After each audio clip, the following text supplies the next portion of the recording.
Floyd trying to pull up even with him, but can't do it that time. There's a fine line to getting that momentum on exit into the corner, and Floyd just...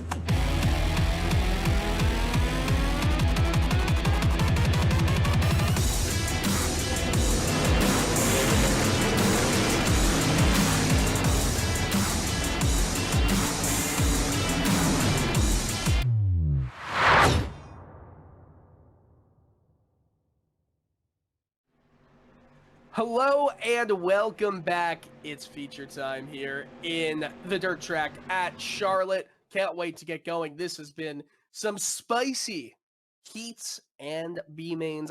Do you like the use of spicy, Chase Rodman? I do when it's qualified for it. It definitely has been tonight.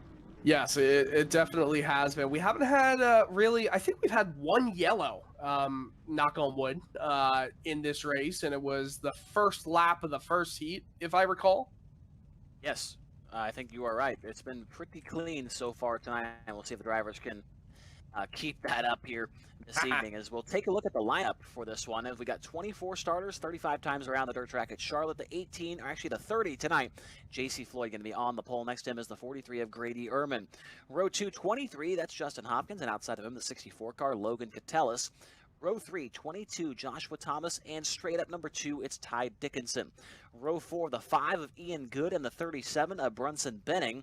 Row number 5, you got the number 20 car, Colt Curry, and the 55 of Cruz Cadell. Row 6 is the 77 of John Quill, and outside of him is the 27 of Brady Thompson. Row 7, 26, Sage Luther, and 97, Rocky Battenfield.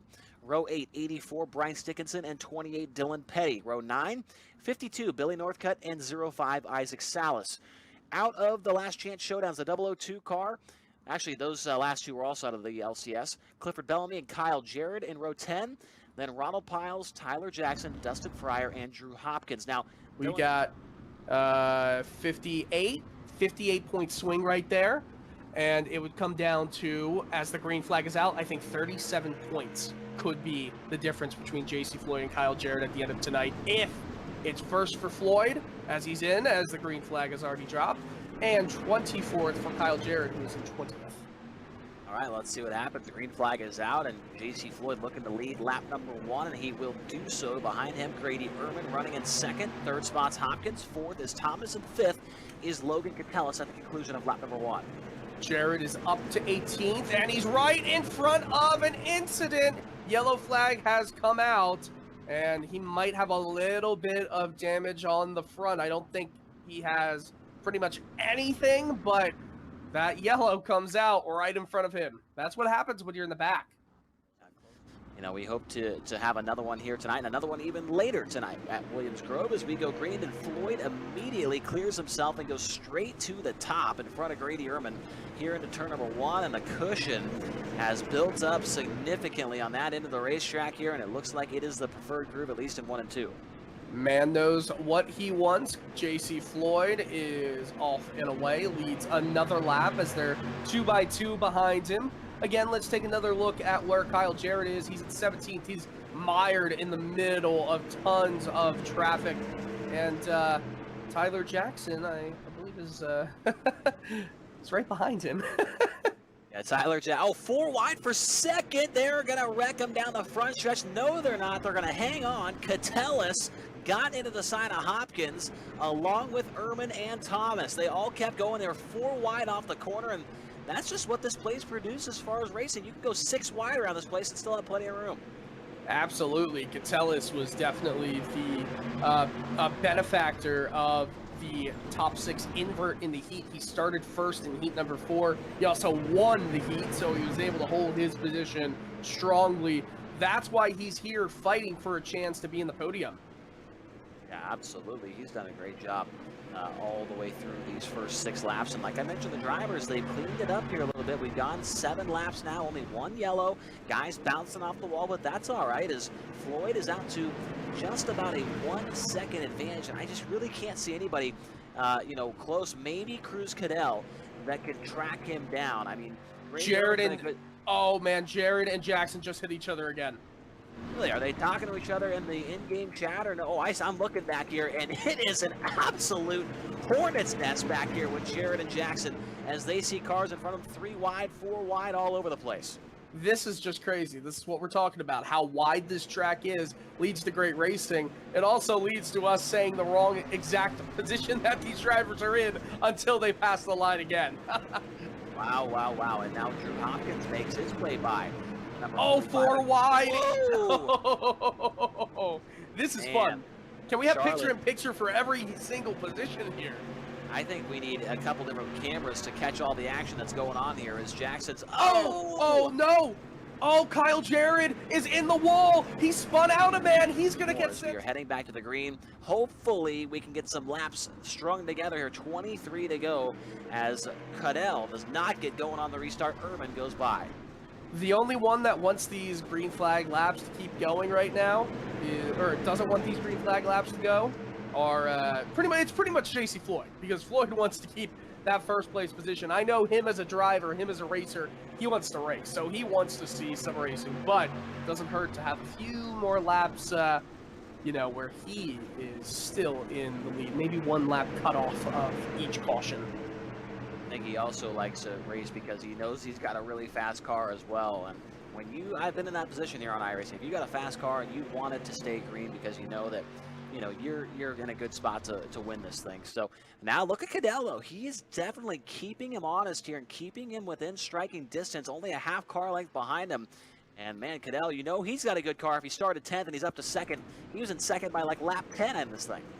Yeah, this is going to be the biggest issue that Floyd has to worry about for himself personally in this race. Cadell, he's fast. He's really fast. Where did he qualify? That's something we'll have to check in just a moment. He qualified in position number 6. So, he's got speed, obviously. Man, the race from about 6th on back, they are 4 wide off the corner again. How many times have we said the word 4 wide here tonight? A lot. Tyler Jackson, by the way, is on the move. He just cracked into the top 10, and now he's up into the 7th position as he's going to get by the number 84 of Dickinson to the inside of the 22 of Thomas and the 64 of Catellus. And Jackson's doing it on the very inside of the racetrack, Dylan. Wow, that is impressive. Jackson again going for some more spots right near that tire barrier. Now, by the way, Ronald Piles just got into Rocky Battenfield in the back and apologized, but in the real World Short Track Championship of 2022, they moved the barriers, the tire barriers, into the track a little bit more, so it was forcing you to go up, take your line up a little bit more. Here, it's in the grass. That means the track is all for the taking. Oh, and it is extremely wide. I'd like to know the measurement on how wide this place is as Jackson has finally completed the pass on Thomas and Catellus. Move him up into the sixth position and in a 3-wide battle for 5th. He's got 5th. He gets by Ehrman, who's dropping the anchor late in this one. And Jackson is just slow rolling the bottom down there, Dylan. He's got the entire car down in the moisture. He's got 4th across the line now. Jackson, if he can get a caution, might have a chance to win this thing from the 18th starting spot, or 22nd, I should say. John Quill was just hit into a tire barrier. Nothing that he could do about it. He pulls down into the inside. I think that's night over for him. Tough deal there for #Trucker John as, whoa, Grady Ehrman, little fishtailing it down there the front straightaway. Close call there as Jackson puts the slider on Justin Hopkins. Jackson from 22nd to 3rd now. Hopkins back to the inside, but Jackson will clear it up front. Cruz Cadell, for a lack of a better term, is cruising right behind the 18 of JC Floyd. When does he make the move, though, Dylan? We're coming down to 10 laps to go in here in just about 2 laps. This has been such a quick race once we got back to green flag run. And somebody check Tyler Jackson's car, make sure it's in legal shape right now, because he is just absolutely flying up 19 positions. By the way, championship tracker, Kyle Jarrett still mired in the back of the midfield in 15th right now, though. 15th place, he's working that same line that Jackson has been running his way up to the front of the field on the very inside. So Jarrett, I should say, is minimizing the damage that happened earlier on. He went to the tail and is trying to get every spot that he can before the finale in tonight's race at Williams Grove Speedway. Whoa, close call. Ehrman and Dickinson. There's going to be contact down the back straightaway. They all keep on going. That's going to help out Jarrett a little bit. Yeah, as long as Jared just continues riding along the bottom. Oh, he's hit. He's hit, but he keeps it going straight, and he's almost hit again. Oh, man. This is, again, what happens when you're running in the back. I don't think Jared's out of the woods quite yet here. He's got another challenger to his outside and a challenger to his inside. Rocky Battenfield. Whoa! Jared's going to get into Sage Luther. Oh, Hang my on goodness. to it. They're 4 wide in front of Jared. Man, oh man, where do we watch that? Do you watch Jared or do you watch the race for the lead up front? Because it's coming down to 7 to go this time by, and the top 2 are running different lines. Jared, or sorry, not Jared, but the 18 of Floyd on the bottom in turns 3 and 4, and the 55 of Cadell on the top. Yeah, and Tyler Jackson, his progress is kind of stalled out. Jackson is not running as quick of lap times as he needs to catch these 2 drivers, as we're about to get 28 laps down and just 7 to go. JC Floyd has probably the biggest lead he's had, which is not saying much. Yeah, no, it's, I mean, maybe 3/4 of a car length at this point. I mean, Cadell has definitely been pacing him this entire way. Behind those 2, it's Jackson, then Catellis, Dickinson, Thomas, Benning, Hopkins, Petty, and the other Hopkins right there inside of the top 10. So Drew Hopkins did a good job as well. He started dead last, 24th. He's cracked into the top 10. Doesn't quite have the speed that Jackson does, but still a great run for the driver that came in tonight, second in the point standings. Jared is trying to run the high line back to 15th, but he just cannot get any progress up from there. Brady Ehrman, Sage Luther right behind, 1 in tow, 1 on the low side. Other than that, he just can't get it moving outside of the 15th position. We're on lap 31, almost about to be on lap 32. It's got to make up some points right now. Yeah, and if he doesn't, it's going to be at least close going into Williams Grove Speedway in about an hour or so, maybe even less than that. As up front, JC Floyd will see the 2 to go signal the next time by, as the 18 car is looking for his 4th win in just his 7th start with the series. Absolutely insane stats for this driver out of Iowa as they work down the front stretch. 33 in, only a handful to go. Here comes Cadell dipping it down low, trying to find anything to get by him. Kyle Jarrett just jumped 3 positions to 12th. Oh my goodness, he just absolutely leapfrogged some of the competition. And as JC Floyd rounds lap 34, or lap 33, he's got 2 laps to go. Here we go, 1 car way off the pace and broken into the infield. Bryce Dickinson pulls it in, and we stay green. White flag this time by the starter stand at the dirt track at Charlotte. Does Cadell have anything for Floyd? He's got to run down the front straightaway. The white flag is out. Cadell, does he do anything with him here on the last lap, Dylan? Floyd dips down to the low line. Right in tow is Cruz Caudell right on his rear. Caudell is going to take the high line. He'll have the momentum. Floyd to protect down the low line. He slides up. JC Floyd's done all he can. He wins it here at the dirt track at Charlotte. Further back in the field, Kyle Jarrett will cross the line in position number 12. We've got to get the calculators out and see where that puts the points gap heading into the final race at the Grove here in just a few minutes. Floyd wins it, Cadell second, Jackson from 22nd to 3rd, Catellis 4th, Dickinson 5th, Benning, Petty, Hopkins from 24th to 8th, Joshua Thomas and Justin Hopkins at the top 10. Great stuff here tonight at Charlotte. One race is all that separates us from crowning a champion at Williams Grove Speedway in the Dirt Car Esports 5th season of street stock racing. This is going to be fun, Chase Rodman. Oh, yeah. Man, I think Kyle Jarrett's looking pretty darn good to wrap this thing up, really. But anything can happen. You never know. Kyle Jarrett could flip out of the ballpark on lap 1, and JC Floyd could win this thing and steal the championship on the final race after missing the first 3. You'd never know what can happen here on iRacing. Now let's look at the starting lineup here, Dylan. On the pole, it is JC Floyd in car number 18, and outside of him, the number 5 car, Dylan Petty. Row 2, that is the aforementioned Kyle Jarrett in the 45 car, and outside of him, the 37 of Brunson Benning. Row 3, 55, that is Cruz Cadell. Outside of him, 822, Tyler Jackson. Row 4, 77, John Quill. And 84, Bryce Dickinson, who is outside. 5th row, 9th starter, 18, Tanner Lyon. And outside of him, the 500 of Isaac Salas. Row 6, the 68, Ronald Piles. And 157, Drew Hopkins. Row 7, the 1 car is Joshua Ringer. And the 64 is Logan Catellis. Row number 8, 50 car, Jeremy Akins. And 71, Daniel Stifler. Row number 9, the 26 of Sage Luther from the Last Chance Showdown, and the 002 of Clifford Bellamy. Row 10, the 005, Chris Hill, and the 52 of Billy Northcutt. Row 11, 44, Justin Hopkins, and 2, Ty Dickinson. Final 2 starters, the 23 of Brandon Sherpke and the 43 of Grady Ehrman. Well, so Floyd, it's going to be so tough to beat him, but we'll see if Kyle Jarrett can get his first win of the year and the championship in one fell swoop. We go green off of turn number 4 here at Williams Grove Speedway. If you notice, there was a little bit of a look into the middle to go 3 wide by Brunson Benning between both Dylan Penny and Kyle Jarrett, but he thought better of it. And he's going to almost get turned on the outside of being a 3 wide. Nonetheless, JC Floyd out and away in first. Sim racing thing.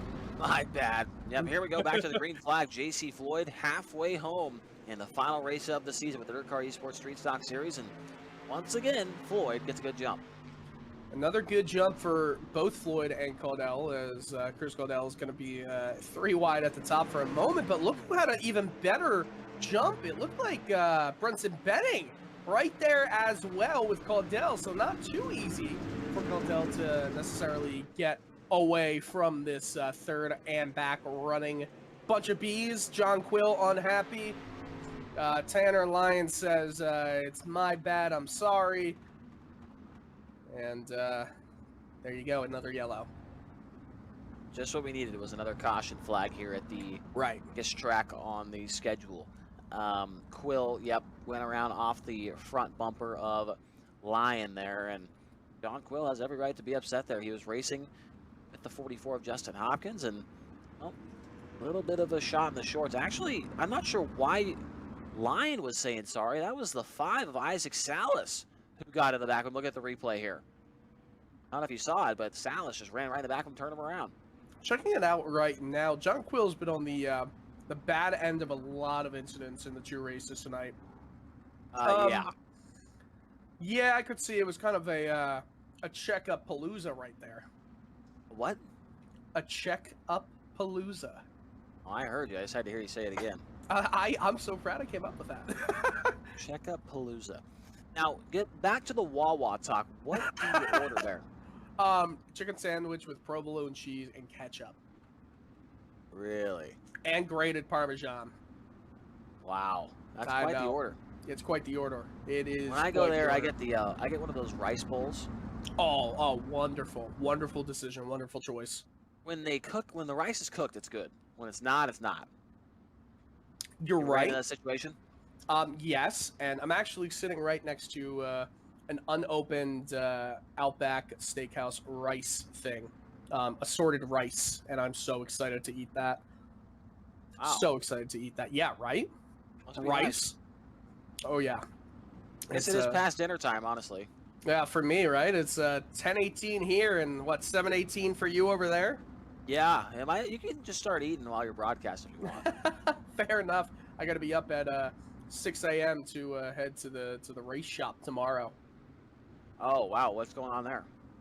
That's just we'll talk. We'll talk after this. Just another day. Okay, I got you. All right, well we got 16 and 14 to go. Floyd trying to hold off Cadell and Brunson Benning.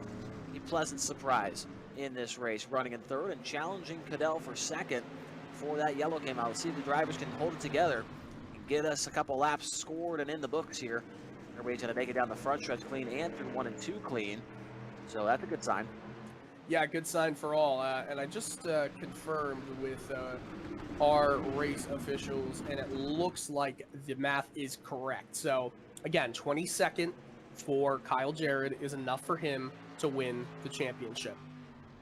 And right now he's in 13th place. So, actually 12th place, just got by another car there. So, Kyle Jarrett more trying to keep the nose clean after a pretty sketchy first, 5 or 6 laps of this main event, is working on Sage Luther and running the middle part of the racetrack real nice right now is that 45 car. As we work across the line that time by, we're going to have what looks to be 9 laps to go here from the Grove. Yeah, just 9 laps left in this dirt car season, and could we have a winless champion? I mean, that would be pretty impressive, but it looks like it's definitely going to be that way. I never thought we'd see it, really.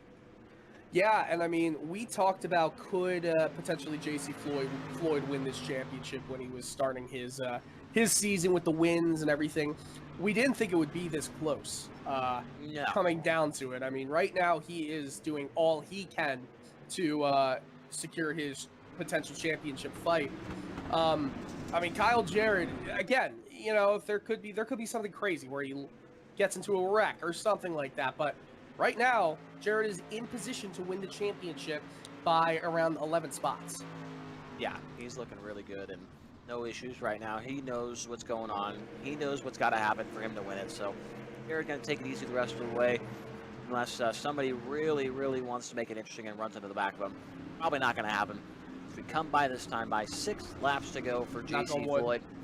Floyd is going to like the check at the end of this thing. If he doesn't win the championship, he's really going to like the check that he receives from Dirt Car Racing and World Racing Group.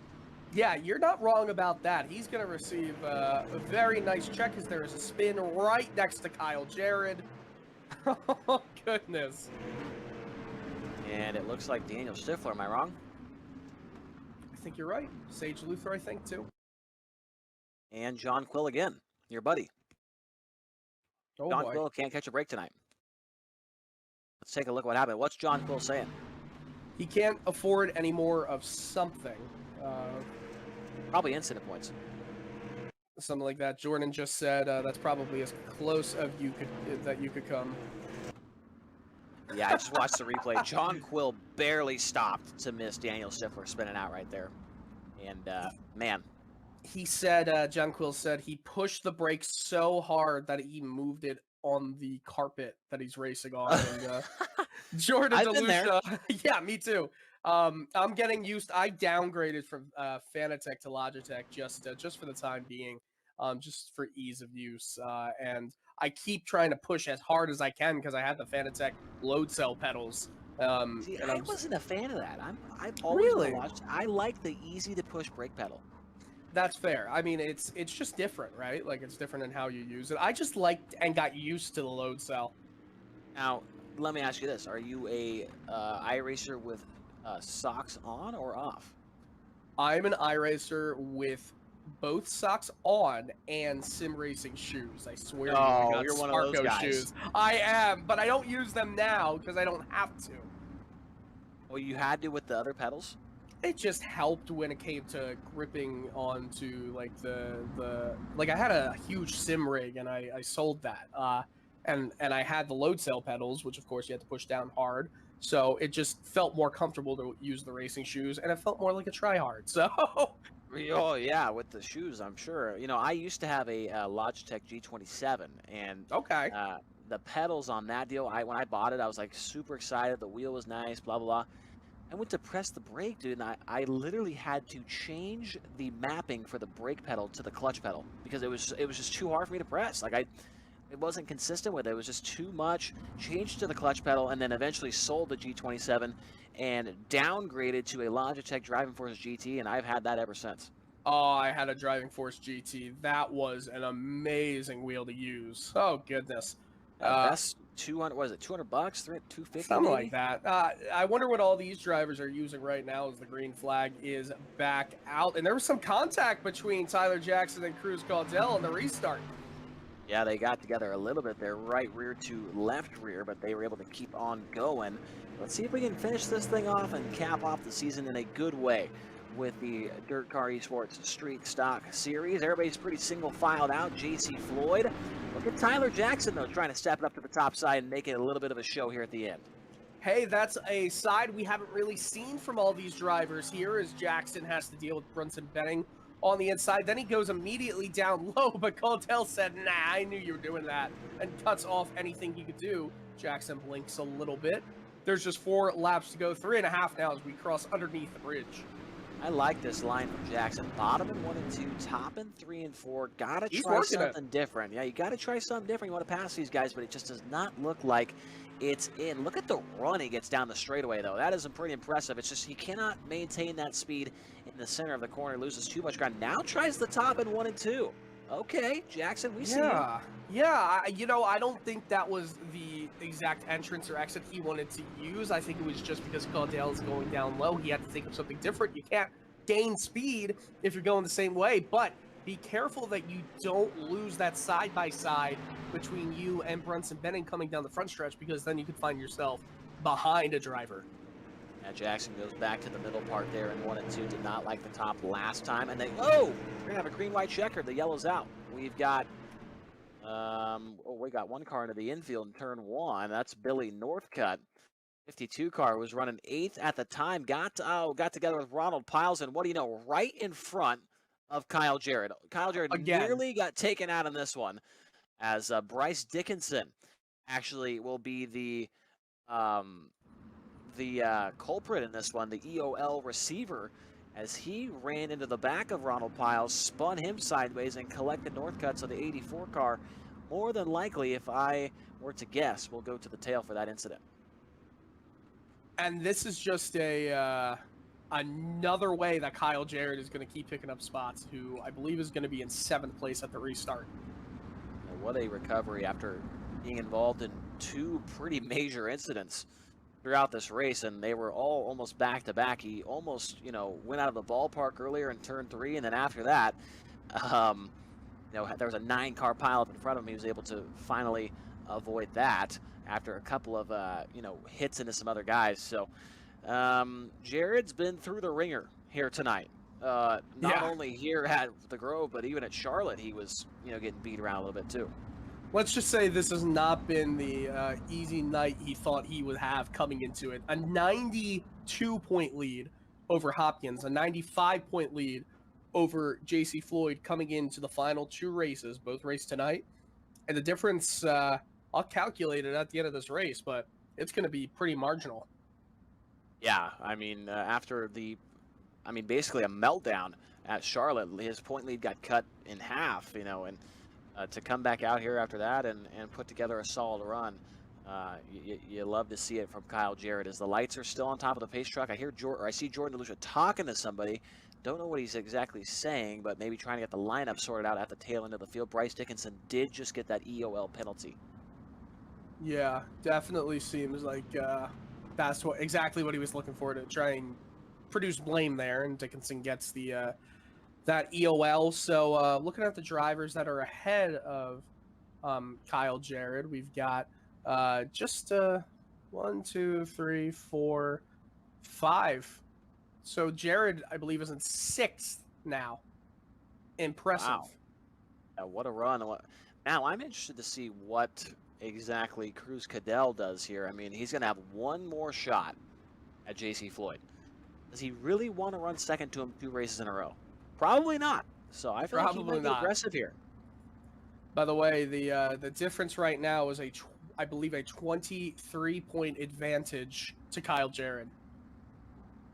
Okay.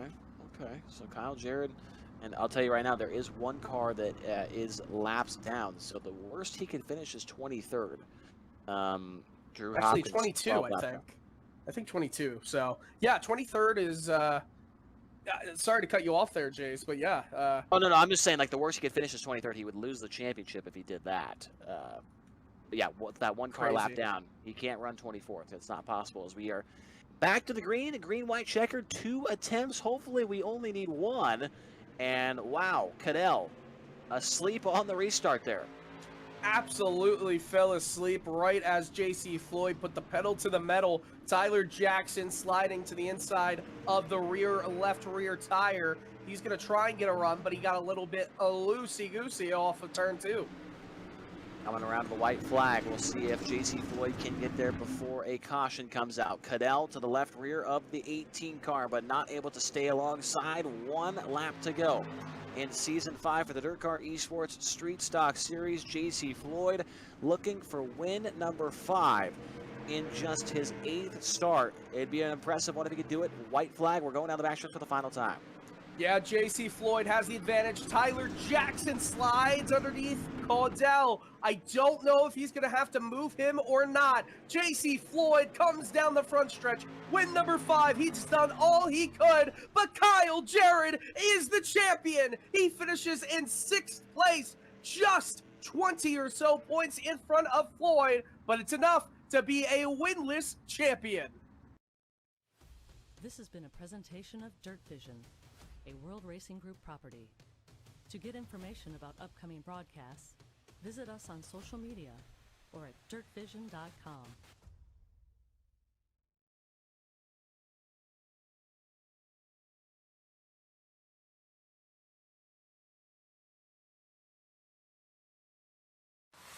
Dirt Vision is home to all the greatest shows on dirt. World of Outlaws sprints, late models, and Super Dirt Car Series. You also get Dirt Car Summer Nationals and weekly shows from America's top tracks. Dirt Vision has the best all-around live coverage with flexible options for casual and hardcore fans. No commitments, cancel anytime, apps for most devices. Get your Fast Pass now at dirtvision.com.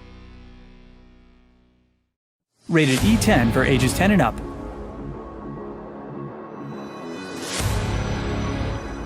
You wanted the best, you got them 4 abreast. Often imitated, never duplicated. The greatest show on dirt, the World of Outlaws!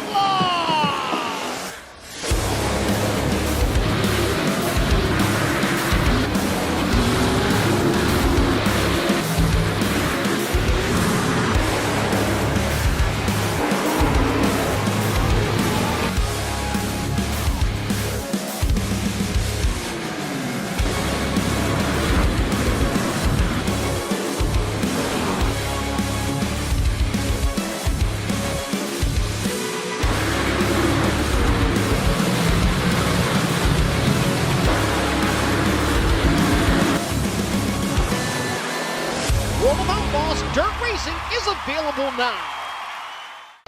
The greatest shows on dirt have the best fan gear in motorsports. Show your support for World of Outlaws sprints and late models. Go to worldofoutlaws.com and make your way to the Buy Now section in the upper right corner.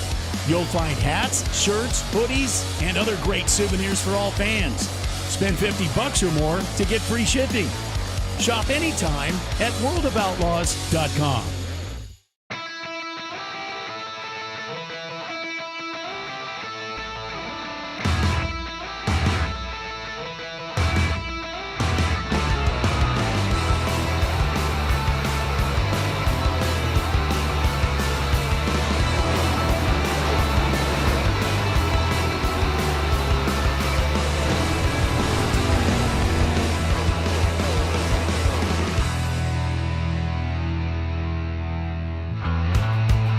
Good evening, race fans, and welcome to round number 10, the season finale of the 2022 World of Outlaws CARQUEST Auto Parts Sprint Car Series, powered by iRacing. We're at the dirt track at Charlotte Motor Speedway to conclude our season and crown a champion, and if it is anything like it was last week, we are in for a barn burner. Tim Terry, Chase Rodman here to call all the action, and Chase last week kind of put the championship battle on its head, and we have a very exciting 35-lap feature to conclude this 2022-23 season.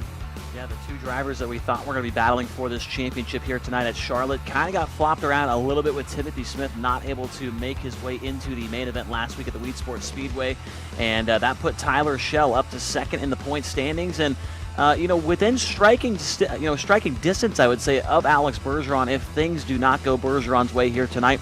Just 23 points between the number 12 and the 85. Bergeron looking for his fourth championship with World of Outlaws CARQUEST Auto Parts Sprint Car Series, and Tyler Schell looking for his first. He's going to need some help on his side, some luck on his side, that is for Schell, but anything can happen as we've seen so far this season. and you look at those point standings, we've got two battles that we're really talking about. Obviously, the championship is going to be big, and Alex Bergeron kind of controls his own destiny there, as you mentioned, Chase, but that cut line is going to be relegation. To retain your license for the series for next season, got to be in the top 15, and that battle was almost a non-story last week until a couple of drivers failed to make the feature, and it tightened up between Aiden Beerline, who's 3 up on Adam Elby, 8 up on Tanner Pettit, 19 up on Logan Rumsey, and Dylan Yeager pulled out a victory and now is 33 points back. Far ways to go, but not completely mathematically out of it. Hayden Cardwell and Ryan Avila, they're pretty well good, as you saw on the bottom of your screen. 78 points is the maximum that you can get. The dirt track at Charlotte, the final race of the season, and we've had a very memorable season in this World of Outlaws CarQuest Auto Parts Sprint Car Series to bring us to this point. Yes, several different winners and some unbelievable, unforgettable finishes throughout the year to make this an exciting series all the way through. As we take a look at what we're dealing with here tonight, the dirt track at Charlotte Motor Speedway. If you stand in turn 1 of this racetrack and your arm's good enough, you could throw a football to the big track where the NASCAR series run at. But here we are at the dirt track at Charlotte, half-mile speedway, just under a half-mile actually. The 2022 winner here was Cameron Merriman, and that led him to his first ever championship. So Bergeron maybe can keep that streak alive there. Built back in 2000, the home of the World Finals, where things are ended off in the season in real life for the World of Outlaws NOS Energy Drink Sprint Car Series, the World of Outlaws Case Late Models, and the Super Dirt Car Series Big Block Modifieds. And it is cool that we get to do that same exact thing here in Sim as well. Just like in real life, we end off the series here at the dirt track at Charlotte. All dirt roads lead to Charlotte. And as we get ready to go racing here this evening, we've got 4 heat races set to come. 31 cars in total to make this one the season finale what it is. We'll take 20 to the feature event later on. 4 heats, top 4 advance. Chase, who is in heat race number 1? Heat race number 1 is going to be led to green by the driver out of Cass City, Michigan. It's the number 20 of Aiden Forster for Momentum Sim Sport. And outside of him, last week's feature winner at the Weed Sports Speedway for CFM Esports out of Hamilton Township, New Jersey, the 48 of Dylan Yeager. Row number 2 on the inside, the number 86 of Timothy Smith out of Fulton, Missouri. He drives for M9 Sim Sport. And outside of him, his teammate, car number 16, that's Blake Giglio out of Williamson, New York for M9 Sim Sport. Row number 3 on the inside, the driver out of Pittsburgh, Indiana for Black Diamond Motorsports, the number 1 car of Mason Hannigan. And outside of him, for Tony Stewart Racing out of Brookfield, Wisconsin, that is the number 18 of Austin Semlin.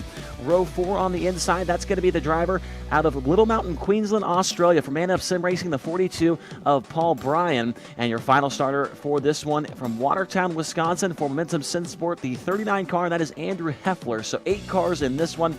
I think you mentioned it there, Tim.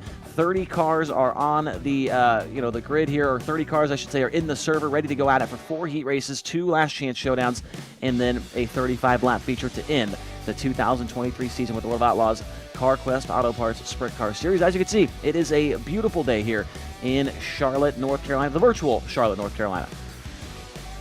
Yeah, it's a beautiful afternoon to go racing here, and we'll see what this is. A very intriguing first heat race of this one as we take a look at the racetrack. Racetrack looks good through practice. Most of these drivers got practice, got qualifying in. The only one that didn't get a lap in either is Clayton Tilley. Just barely got in the session to make us 31 at the end of this one. 4 drivers. I have on my list Johnny Anderson, John Helms, Blake Majulis, and Hayden Cardwell not making the start in this one. So we'll see who shakes out as the provisional pole sitter in this one. It's a very interesting heat race. Obviously, Timothy Smith there's the can you throw the football across there? How good's your arm?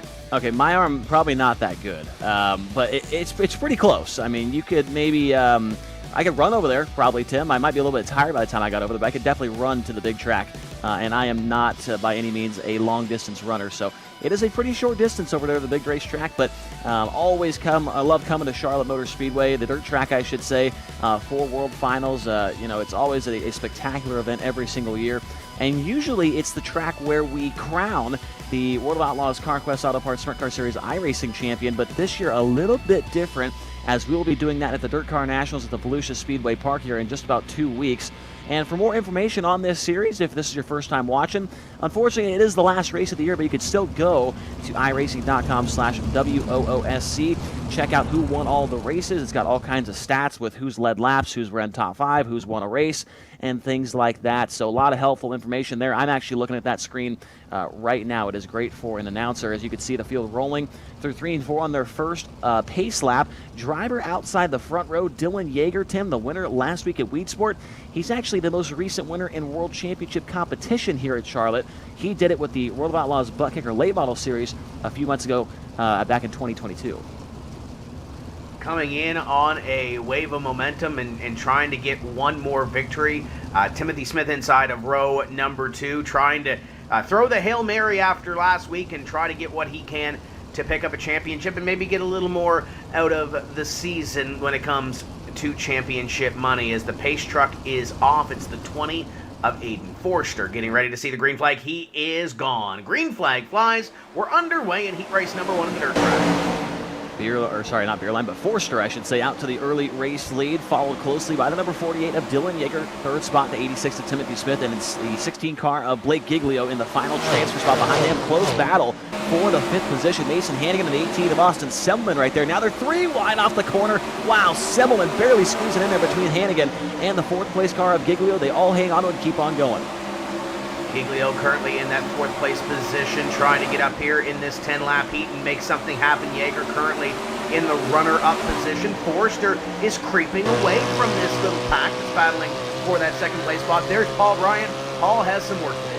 Yeah, it's going to be tough here, especially in this first heat race, to make some moves. Track's still got a lot of grip to it. Everybody probably about wide open around the racetrack at this point in time. The race for 2nd, though, up front to the inside goes, it looks like, Yeager back underneath of Timothy Smith, who's trying to put some moves on him here. Like you mentioned, Tim, he still can battle for more championship purse money. He might be a long shot for this championship, but he's still pretty close to Tyler Schell. And it's a pretty good, money difference between 2nd and 3rd in the championship, as these two are really getting after it. Back into 3. Here comes another slider from the 86 of Smith.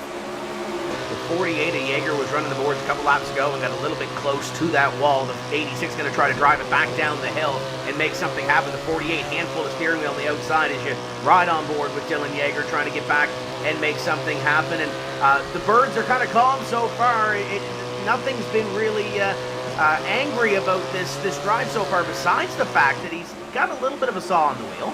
I love it. I love Dylan Yeager's attitude and his personality with this series. It's always fun every single week as we come to the white flag. The next time by, the race for 2nd has been good the entire way. Giglio trying to close up and battle as well.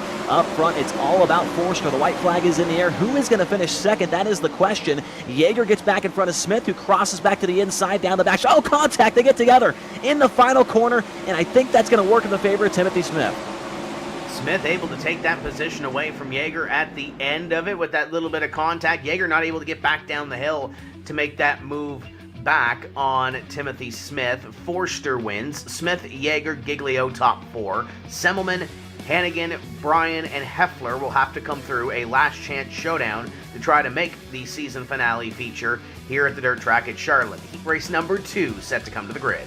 And the driver on the pole is doing exactly what he needs to do here tonight to try and win his first career championship with World of Outlaws CarQuest Auto Parts Sprint Car Series out of Millersburg, Pennsylvania for Elbows F Sim Sport, the 85 of Tyler Schell. Outside of him, the number 41 car, that's the driver to Manchester, Pennsylvania for Slick Sim Sport, that's Logan Rumsey. Row 2 on the inside, driving car number 4 from San Jose, California for Momentum Sim Sport, it's the number 4 of Ross Kaiser. And outside of him, the number 174 for Slick Sim Sport out of Victoriaville, Quebec, Canada, it's Loic Bernier. Row 3 on the inside, driving car number 17 from Berwick, Pennsylvania. For Momentum Sim Sport, it's Eric Whitner, and outside of him, the former World of Outlaws Late Model Series winner here at Charlotte for CFM Esports out of Chesney, South Carolina, it's Evan C. in 33. Row 4 on the inside, driving car number 11 out of Allentown, Pennsylvania. It's the driver for Momentum Sim Sport, the 11 of Kenny Hoffman, and outside of him, in number 9, it's Tanner Miller for Scott Thomason Racing. He's out of Pittsburgh, Pennsylvania. So once again, 8 cars, 10 laps, and how about Tyler Schell doing exactly what he needs to do here tonight, Tim, on the pole of this heat race. If he can win it, he will start outside the front row, and I hate to look too far forward here, Tim, but Alex Bergeron starts back in the 6th position in the next heat race, so things aren't looking too good for the 12 so far tonight. There is lots to look forward to, and there's lots to look at when you come to the Charlotte Motor Speedway complex. Obviously, that is the drag strip in behind. We saw the big track earlier, so plenty to do when you come to Charlotte if you are a motorsports enthusiast. It reminds me of Las Vegas Motor Speedway as well, and a lot of the SMI properties where it's not just one form of racing. You can do plenty others. Obviously, the Roval inside the big track at Charlotte. Lots to do, and especially lots to do when you come to the iRacing simulation on Charlotte Motor Speedway. This is heat race number 2. We're going to run 2 more after this to take 16 into the final feature of the season, and then we'll qualify 4 more through 2 of Last Chance Showdowns. The feature, 35 laps. If you're just joining us, no caution flags in the heats or the consies. The feature will have green flag laps counting only. But there's lots to follow here when you look at this. We talk about Tyler Schell running for a championship. You got Logan Rumsey on the outside looking in when it comes to the relegation battle as well. We saw Aiden Bierlein not have the greatest of weeks last week. And we'll have to see if he can get up there, Logan Rumsey, and make a move on him. For all the information on how to get your iRacing career started, going to head to iRacing.com and get signed up. We talked about the different forms and different disciplines of racing. You can do it all here at iRacing, and whether it's dirt, asphalt, road, oval, whatever your fancy, you can do it here at iRacing. Oh man, there are so many things to do. I've been a member on iRacing for, I want to say, 11 or 12 years at this point, and I just have, I have a blast on it all the time. It's so much fun, and they keep adding more and more content. I'm a dirt oval guy, so love to see it when they add new tracks like Lincoln Speedway, Port Royal Speedway, and things like that. As we head to the green flag, this could be a huge moment for Tyler Schell. He is on the gas and leads the field into turn number 1, but really, Tim, he can make up some points here and make it less than 20 going into the feature if he can hang on for the win. Already almost 3 wide per second down the back straightaway. And it's allowing Tyler Schell to get out in front of this field. Logan Rumsey battling with Ross Kaiser for the runner-up position. Logan Rumsey drives it in deep into the corner, and he'll pick up position number 2 and get a little sniff of Tyler Schell for the lead. In behind them, they are battling for the transfer position. Bernier up on the wheel, trying to get to Whitner. Yeah, and Tyler Schell, you look back through the history books here at Charlotte with the sprint car, has not been one of his best tracks. Best finish was 6th back in 2021.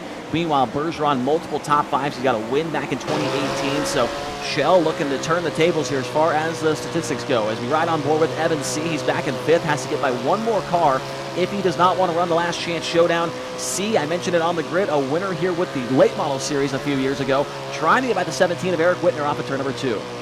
Our late model champion hasn't had the best of seasons in this World of Outlaws CarQuest Auto Parts Sprint Car Series, but trying to finish it off on a high note, but he's got to get at least 1 more of these spots ahead of him in order to lock into the feature and not have to go to a Last Chance Showdown. Whitner doing a great job. Kaiser in 3rd, and then Rumsey kind of away from this battle, as is Tyler Schell, as you look back from Eric Whitner trying to hold off the 33 of C. This is one of the cool things about iRacing. You don't get cam wrangles like this in sprint car racing. On the back bumper as you watch Evan C. try and find a way by Whitner. Looks to the inside down the front straightaway. Here comes the slider. Might go by 2 cars. Evan C. 2 for the price of 1 special into 1 and 2. He gets by Kaiser. He gets by Whitner. They both try and cross him back up, but and sees into the wall. He wall rides. They both crash off a 2, and it looks like 1 car is going to slip by for a transfer spot. Kenny Hoffman is that car.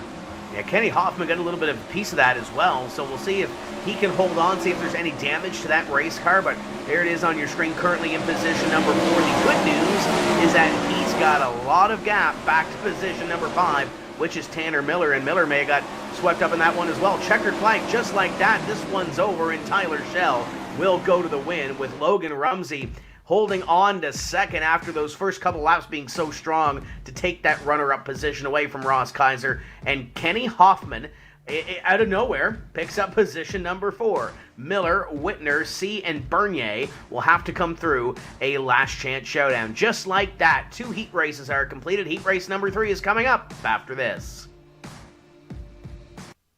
Racing isn't easy, but experiencing it is. iRacing puts you in the driver's seat with the industry's leading sim racing game. Drive on laser scan replicas of the greatest racing circuits from around the world. Go head to head against other drivers chosen by skill-based matchmaking to ensure competitive racing at every level. Compete across all your favorite series. In officially licensed cars, engineered to deliver the most accurate driving experience possible.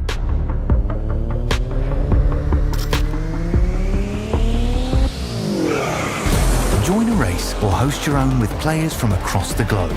Race against the computer or in a league with friends. Feel the thrill behind the wheel. Visit iRacing.com.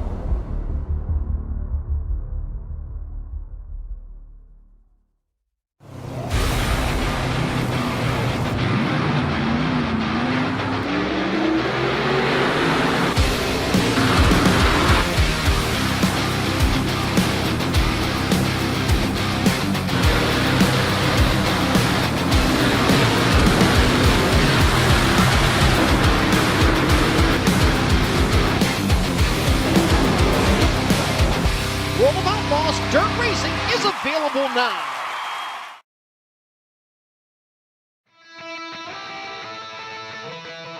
The World of Outlaws CarQuest Auto Parts Sprint Car Series is brought to you by CarQuest Auto Parts and by World of Outlaws Dirt Racing. Drive like an outlaw. Available now on Xbox One, Xbox Series X and S, PlayStation 4, and PlayStation 5.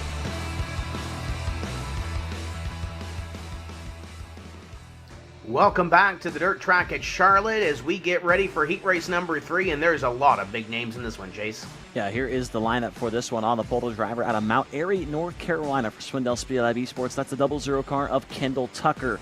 Outside of him, driving for M9 SimSport, it's the driver out of Morgantown, Pennsylvania, the 23 of Kenny Miller III. Row 2 on the inside, the 24, Tanner Pettit of Chico, California, also driving for Momentum SimSport. Outside of him, it's going to be the number 74 car, that's Adam Elby. He's out of Tracy, California, driving for Swindell Speed Lab Esports. Row 3 on the inside, driving car number 13 from Woodford, Virginia, it's Team ABR Setup Shop, number 13 of Aiden Beerline. And outside of him, the 3-time champ and the current points leader heading into the final race here tonight at the dirt track at Charlotte, out of Drummondville, Quebec, Canada, for Team ABR Setup Shop, the number 12 car of Alex Bergeron. Final starter for this one out of Lemoore, California, that is Ryan Avila driving for Momentum SimSports. So obviously the one to watch for here in this one, Alex Bergeron, if he can make the transfer here. There's a tough couple of customers in front of him and even behind him here. This is not going to be a walk in the park for Bergeron by any means here, Tim, but Tyler Schell's already done exactly what he needed to do, got the heat race win, and if Bergeron runs about 4th in this, it will be less than 20 points the gap heading into the feature event. And we talk about that championship battle, but the battle for relegation is in this heat race as well. All 3 drivers that are in this one, as you look at what these drivers are going to get to finish in the top 10 in the championship. We'll get to that championship purse, what the champion gets in a moment. But just want to make a footnote that Aiden Beerline, Adam Elby, and Tanner Pettit all in this heat race, starting in 3rd, 4th, and 5th. So this is major when it comes to the relegation as well. This is a big heat. Yeah, Elby, like we mentioned earlier, 3 points behind Beerline for that 15th position, and Pettit just 8 points behind Beerline. So a lot riding on this heat race, not only for that relegation, but for the championship as well. And this is what you'll see, or this is what the champion of this World of Outlaws CarQuest Auto Parts Sprint Car Series will receive. Obviously, the $10,000 top prize, the winnings from running a top 3 on occasions, and the trophy, a trip to the Dirt Car Nationals at Volusia Speedway Park. In about 2 weeks from now, recognition on stage as the pre-race champion. I will personally be on stage to announce them as the champion, and I'm sure we'll get to interview them as well. Honorary flagman for the feature race on Saturday night of the Dirt Car Nationals, pace car ride, and VIP pit passes for the event. A huge championship deal. And man, that pace car ride would probably look a little bit, maybe not out of the sunroof, Tim, but maybe out of the side windows. It kind of looked like that. Yeah, absolutely. A great look, a great view from this the pace truck back to the field, and it is a very stout field that we are getting ready to see go green here. And Alex Bergeron, as you mentioned, will fire from the outside of row number 3, trying to get what he can here to A, lock himself into the A main, and B, get as many points as he can to pad that cushion that he has on Tyler Schell, or at least keep it status quo with Schell doing what he did in his heat race. It's Kendall Tucker up in front, though. Green flag flies. We are underway in heat race number 3 as we battle 3 wide already up in front of the field. Aiden Beerline making a big move there. Now Bergeron cuts to the inside of him, goes by for the 5th position. Bergeron working on the 74 of Adam Elby, who drives around on the outside. Bergeron now into 5th, but here comes Ryan Avila. He goes by Beerline. He tries to go by Bergeron to the inside of Elby, but 49 car got to slip back to that 7th position. Battles on for the race lead as well. Kenny Miller up the racetrack, gets by Kendall Tucker. Tucker back to the inside. Pettit's there as well. 3-car battle for the race lead. Yeah, here comes Tanner Pettit in the 24. Down to the inside goes Kenny Miller. Miller's going to put that purple and black machine up to the front. And you're right on board with hello, Alex Bergeron as Elby gets up into Bergeron. Beerline's going to get by. That's not good for a driver that's going for a championship. Wow, Adam Elby probably going to have some words with Bergeron at the end of this one, or Bergeron, I should say, will have some words for Elby up front. The race for the lead is good, but here comes Bergeron back to the inside of Elby into the inside of Beerline. He goes by 2 cars in turn number 1, takes the transfer away. Beerline and Elby back to the inside. Here comes Ryan Avila 3 wide in the middle as well. Where did Avila come from? The 49 looks down to the inside as you look at the bottom battle. The transfer 3 wide, and somebody's going to be disappointed. Some feelings are going to get hurt here. My goodness, the race for the lead, the race for the transfer spot is good all the way around the racetrack. Avila back to the inside. No, gets back in line, hits the wall in turn 1. Adam Elby's going to go by him. Wow, what a race back here and up front. It's all about Kendall Tucker, but he has challenged or been challenged by Kenny Miller on several occasions. The 24 of Pettit back in the 3rd spot, keeping those guys within check as well. Beerline is 4th, and, well, running out of time is Alex Bergeron. 2 to go this time by the line. Bergeron does not want to go to a last chance showdown. We saw that last week with Timothy Smith, and we saw what happened there as there goes Miller to the lead. Tucker back to the inside. They're trading slide jobs up in front for that top spot. Pettit sitting there in position number 3 as Bergeron goes to the inside of Beerline. And this is close stuff here. Beerline, a teammate with Bergeron. Now Avila's going to go by both of them. Ryan Avila puts Bergeron from 5th to 6th. Where does Bergeron go in the final corner? It looks like he's going to have to run the B-main. Avila gets into him. They crash down the front straightaway. Alex Bergeron on championship night is going to the last chance showdown. We are going to have to calculate the points, but Tyler Schell, I believe, is down to 18 points heading into the feature event. And the bubble or the relegation also got tight. Look at Adam Elby. He finished in 7th. He's going to have to go to a last chance showdown. Beerline just barely makes it in 4th. Tanner Pettit 3rd. Kendall Tucker in 2nd. And Kenny Miller. We talked a lot about that battle, the bubble battle to get into the feature, but that battle up in front was phenomenal as well. And it sets us up for a 35-lap feature later on. But oh, by the way, we got one more heat race coming at us. One more heat race left to run. Let's take a look at the lineup for this one. On the pole is going to be the number 5 car. That car is driven by Braden Eiler from Franklin, Pennsylvania for Elbows Up Sim Sport. Outside of him, it's the number 60 car. That car is driven by Sean English out of Brandon, Florida. Row 2 on the inside, the 14, that's J.D. Brown out of Bakersfield, California for Slick Sim Sport. And outside of him, the number 22 car, Bryce Lucius for Elite Performance Industries out of Findlay, Ohio. Row 3, the 25 car, that's Tyler Ducharme out of Beaumessine, Vermont for Slick Sim Sport. And outside of him, the 52 machine of James Edens out of Santa Rosa, California for Swindell Speed Lab Esports. Final starter for this one, the driver out of Newcastle, New South Wales, Australia for Synergy Sim Racing, the 50 of Clayton Davies will round out the field for the final heat of the night. So as we take a look at the lineup, look at the racetrack. What are we seeing here at this racetrack? Are we going to see a rework later on? What are you thinking?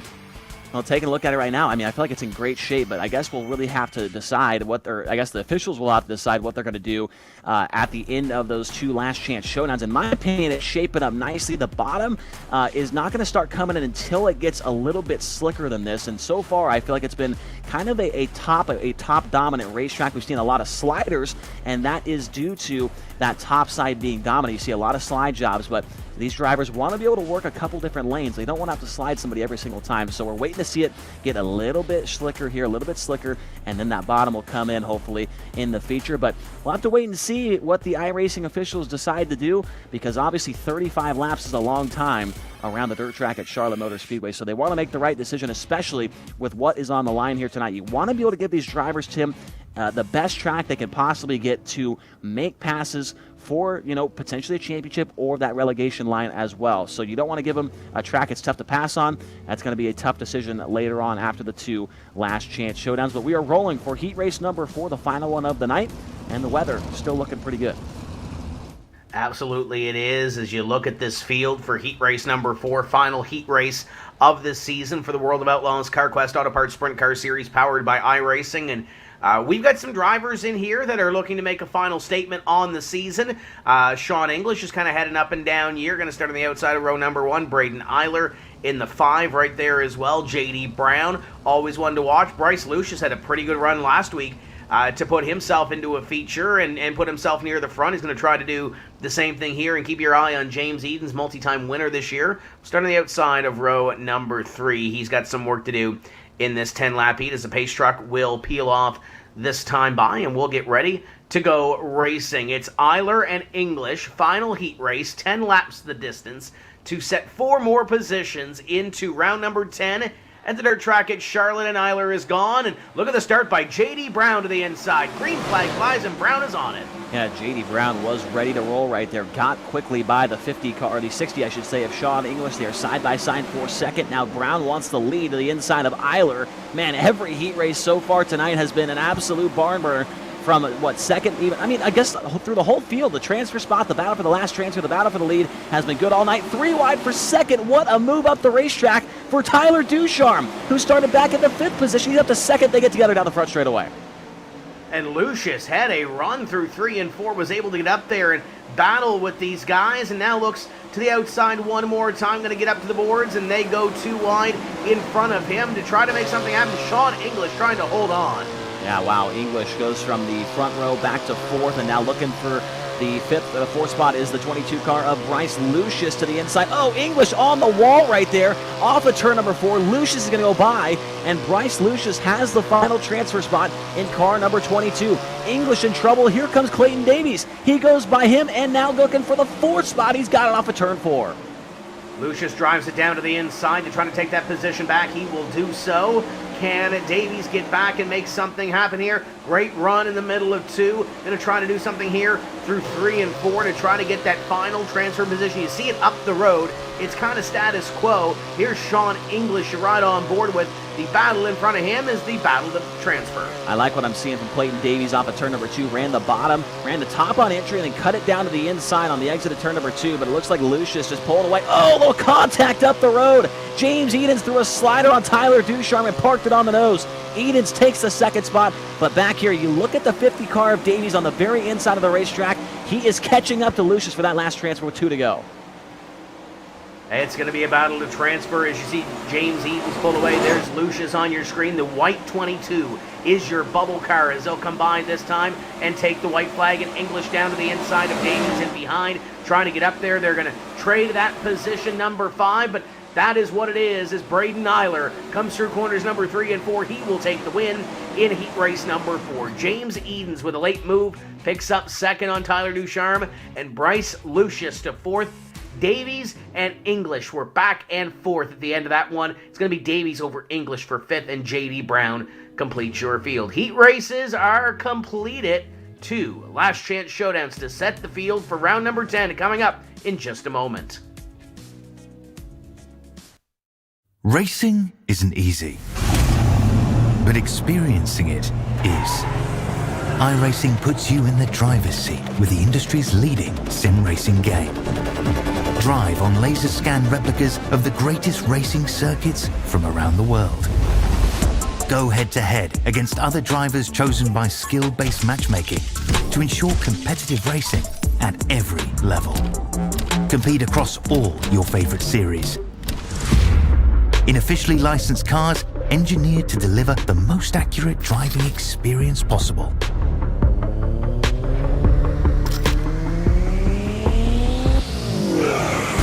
Join a race or host your own with players from across the globe.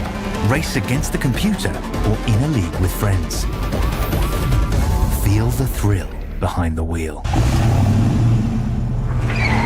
Visit iRacing.com.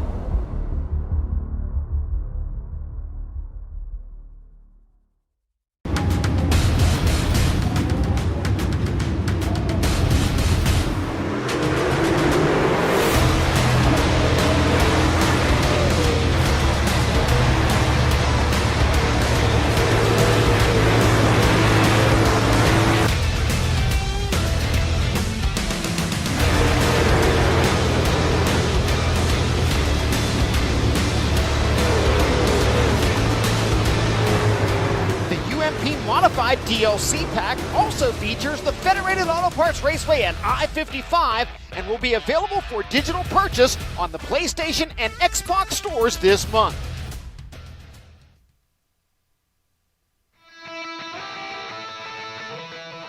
The World of Outlaws CarQuest Auto Parts Sprint Car Series is brought to you by CarQuest Auto Parts. And by World of Outlaws Dirt Racing. Drive like an outlaw. Available now on Xbox One, Xbox Series X and S, PlayStation 4, and PlayStation 5. Welcome back to the dirt track at Charlotte. 4 heat races have been completed here this evening. We've got 2 last chance showdowns to set the field for what is going to be the final feature of this 2022-23 World of Outlaws CarQuest Auto Parts Sprint Car Series season, powered by iRacing. Chase, we've got our championship leader in this one. Yeah, and this is no walk in the park, this last chance showdown. The 18 of Austin Semmelman out of Brookfield, Wisconsin will be on the pole, and outside of him is the number 12 car of Alex Bergeron, as you mentioned. Row number 2 on the inside, the number 1 of Mason Hannigan out of Pittsburgh, Indiana, and outside of him, the 49 car Ryan Avila from Lemoore, California. Inside row 3, the 42 Paul Bryan out of Little Mountain, Queensland, Australia, and outside of him, the number 74 Adam Elby out of Tracy, California. Final starter, the 39 Andrew Heffler out of Watertown, Wisconsin. So, like I said, this is, I'm looking at the 2 lineups here, and I would say this is the tougher of the 2 last chance showdowns here. You got Semmelman. He's been in this series for a long, long time, probably since the inception back in 2018. Bergeron, obviously, you got Hannigan and Avila, and then you got Elby, who, kind of put Bergeron, I would say, in this position, in this LCS. They got together in the heat race, and so this is going to be an interesting one to see who shakes out as the 2 transfers. As you can see right there, bottom right of your screen, 12 laps in distance, just the top 2 will go to the tail end of the starting lineup for the 35-lapper. There is Alex Bergeron, and if he doesn't make it right here, Tim, you can all but write the check to Tyler Schell. I would say, I think Schell would have to finish maybe dead last in the feature, and then maybe it would be close, but a lot riding on this one. It's kind of like what we saw last week with Timothy Smith at Weedsport. Well, when you look at it, the 20th place gets 23 points. There's 19 in between those 2 after the heat race. So if Bergeron doesn't make it, the championship is over for him. The other one I want to mention is Adam Elby. So Adam Elby is in this one. He's going to start in 6th. Everybody around that cut line for top 15 for relegation is in the show tonight. He needs to get into the top 2, or he is going to the qualifying series, or the qualifying relegation pool, whatever you want to call it, for next season. He starts at 74 in position number 6. So not only is this absolutely huge for Bergeron, if he doesn't transfer, the championship is done for him. If Adam Elby doesn't transfer, the chance of making it into next season's World of Outlaws CarQuest Auto Parts Sprint Car Series, powered by iRacing, gets a little bit tougher, at least the road does. Yeah, Adam Elby, he's been a part of this series since 2018, has never missed, that top 15 in point standings before, so would be a pretty tough deal, I think, for him. A lot of good memories. He won the very first World Championship Series race ever held with the sprint cars back in 2018 at Eldora. And so a lot of good memories for him. We'll see if he can put it in the show here and try and keep his hopes alive as we go green. Semmelman leads off a 2 and down the back straightaway. Bergeron runs in 2nd, and then it looks like it's going to be the number 1 of Mason and 4 wide for the 3rd spot off of turn number 4. Wow, getting after it early, and now a race for the lead down into turn 1. Elby trying to get it done to the inside of the 74, and Bergeron trying to get it done at the front of the field, and he will pull ahead as a little bit of contact there. Avila up the hill.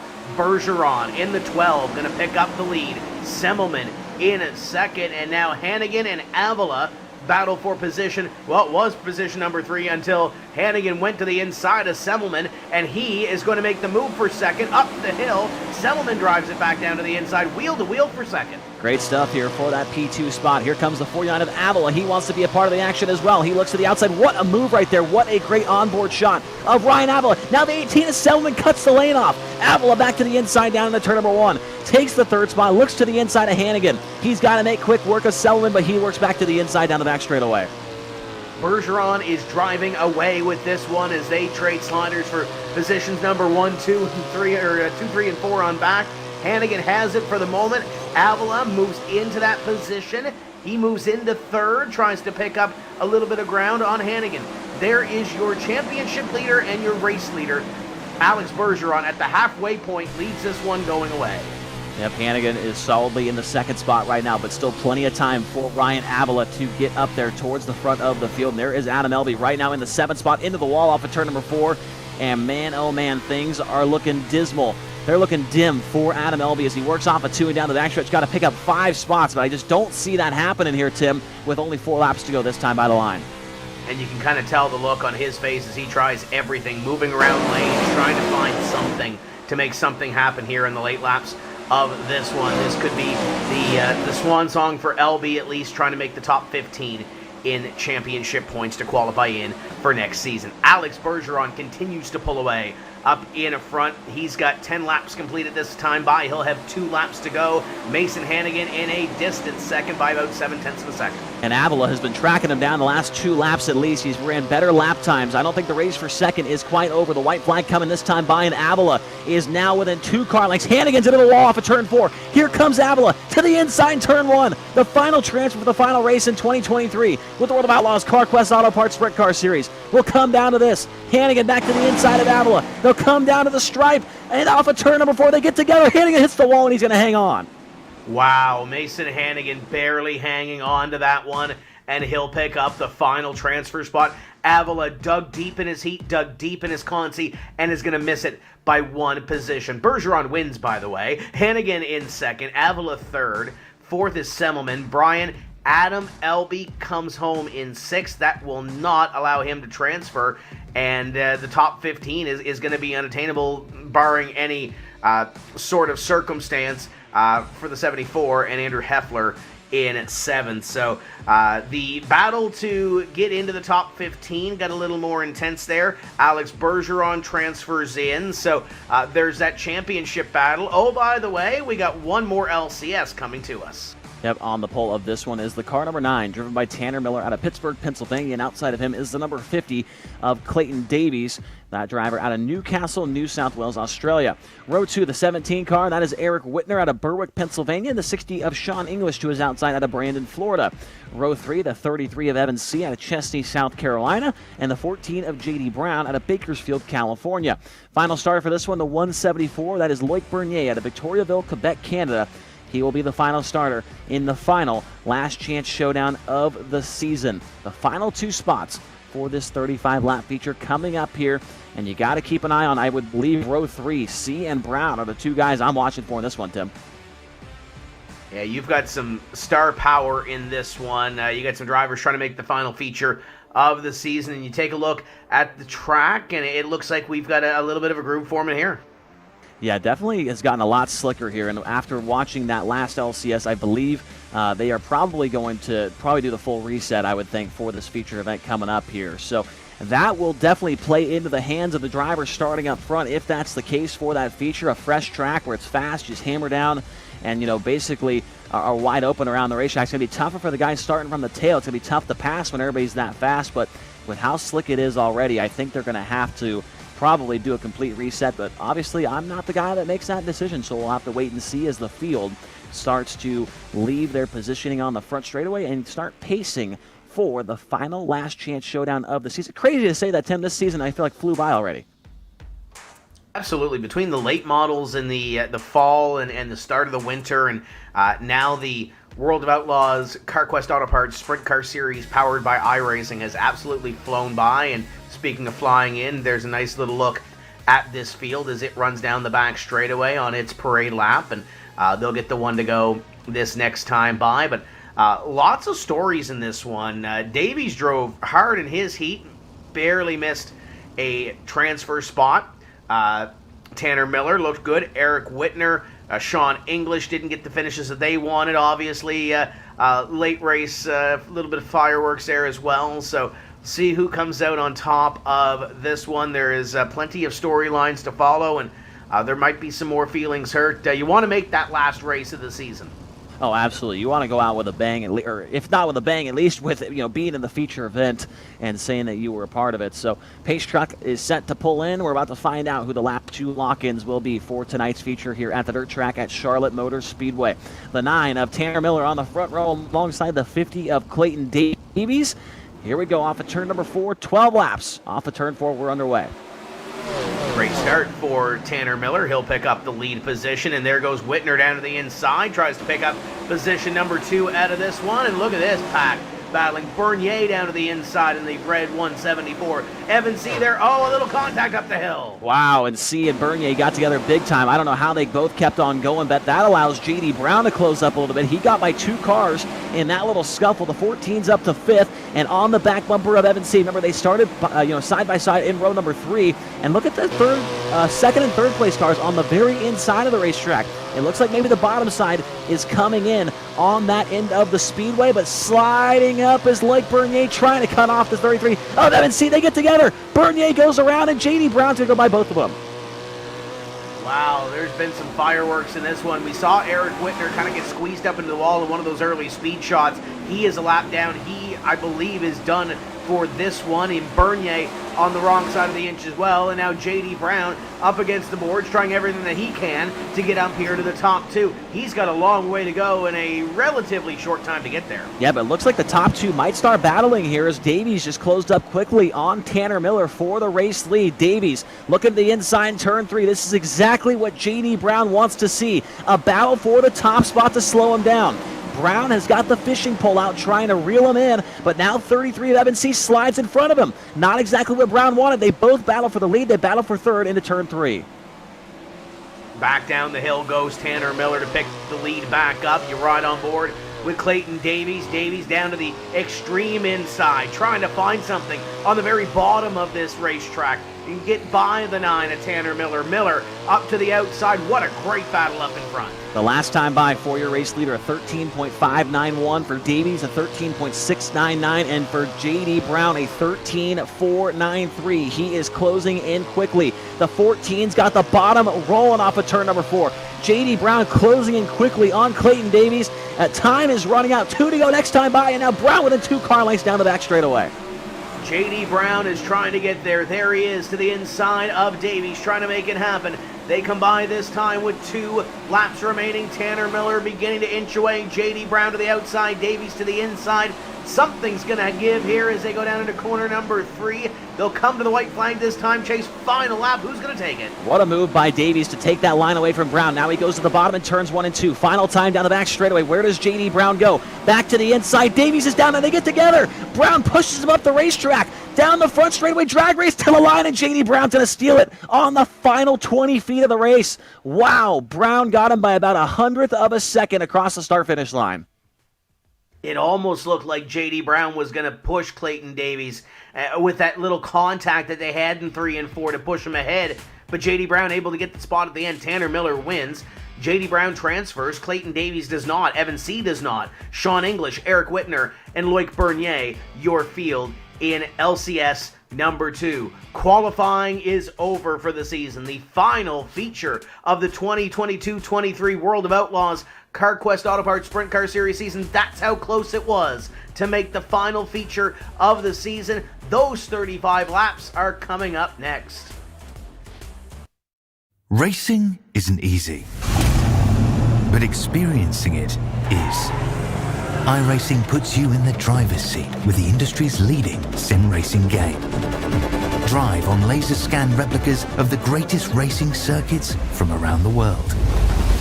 Go head-to-head against other drivers chosen by skill-based matchmaking to ensure competitive racing at every level. Compete across all your favorite series.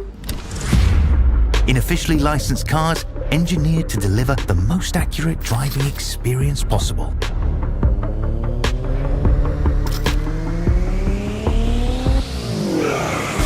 Join a race or host your own with players from across the globe. Race against the computer or in a league with friends.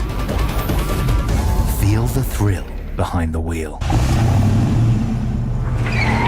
Visit iRacing.com.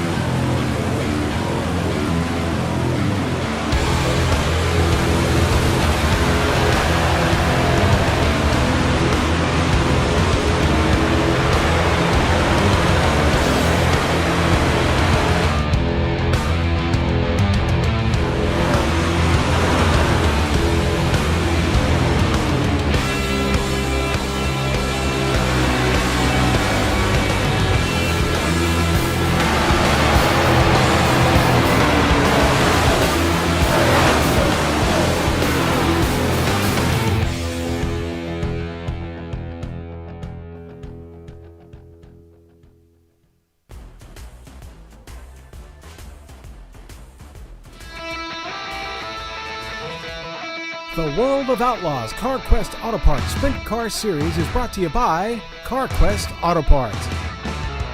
And by World of Outlaws Dirt Racing. Drive like an outlaw. Available now on Xbox One, Xbox Series X and S, PlayStation 4, and PlayStation 5. Chase, we've said it all season long. The World of Outlaws Dirt Racing available now. So much you can do with this game. Pick it up for your Xbox or your PS4 or 5. Career mode, the multiplayer, so many different series, so many different racetracks. There is so much that can be done with this one. Pick it up now for your favorite console. Yeah, I definitely agree. So much you could do. Include race a 410 sprint car at the dirt track at Charlotte Motor Speedway, just like what we are seeing here tonight for the World of Outlaws CarQuest Auto Parts Sprint Car Series. Now, let's take a look real quick at that replay from the Last Chance Showdown, how close it was coming down to the finish between J.D. Brown and Clayton Davies. Brown gave him a shot in the shorts, entering turn 3, moved him up out of the groove a little bit, and coming down the front straightaway, it was this close. It was just about 100th of a second between the 14 and the 50. Great stuff, clean, and that's what you love to see right there. Absolutely. That was as close as it gets for the final transfer position. And you see the racetrack from that LCS. No rework on this racetrack as we get ready to see what we are going to see for a racetrack here this evening. Yeah, just under a half-mile speedway, as we mentioned at the top of the show, and just a beautiful facility. One of the best facilities that the World of Outlaws NOS Energy Drink Sprint Car Series in real life goes to. Obviously, with the SMI connections, you can expect that, but it is just a pristine facility. You love coming here every single year, and it is going to put on a great race here tonight. You saw the 2022 winner there was Cameron Merriman. That led him to his first ever championship with this series. Tyler Schell, can he do it here tonight? Starting outside of the front row, let's take a look at the lineup for tonight's final race of the season. On the pole, the driver is out of Cassidy, Michigan for Momentum Sim Sport, the number 20 of Aiden Forster, and outside of him, 19 points behind Alex Bergeron heading into this feature event, the 85 of Tyler Schell for Elbows Up Sim Sport out of Pennsylvania. Row number 2 on the inside, the 23, Kenny Miller out of Morgantown, Pennsylvania for M9 Sim Sport, and outside of him, the number 5, Braden Eiler. That is Tyler Schell's teammate out of Franklin, Pennsylvania for Elbows Up Sim Sport. Row 3 on the inside, the 86, Timothy Smith out of Fulton, Missouri for M9 Sim Sport, and outside of him, the 41, Logan Rumsey out of Manchester, Pennsylvania for Slick Sim Sport. Row 4, the 00, Kendall Tucker from Mount Airy, North Carolina for Swindell Speed Lab Esports, and outside of him, it's his teammate, the 52 car James Edens from Santa Rosa, California, also for Swindell Speed Lab Esports.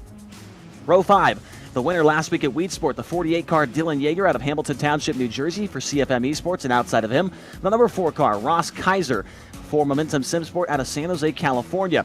Row 6, his teammate, the 24 car Tanner Pettit out of Chico, California, and outside of him, the 25, Tyler Ducharme. He's from Beaumessine, Vermont for Slick Sim Sport. Row 7, the 16, Blake Giglio on the inside for M9 Sim Sport. Blake Giglio out of Williamson, New York, and outside of him, the number 11, Kenny Hoffman from Allentown, Pennsylvania for Momentum Sim Sport.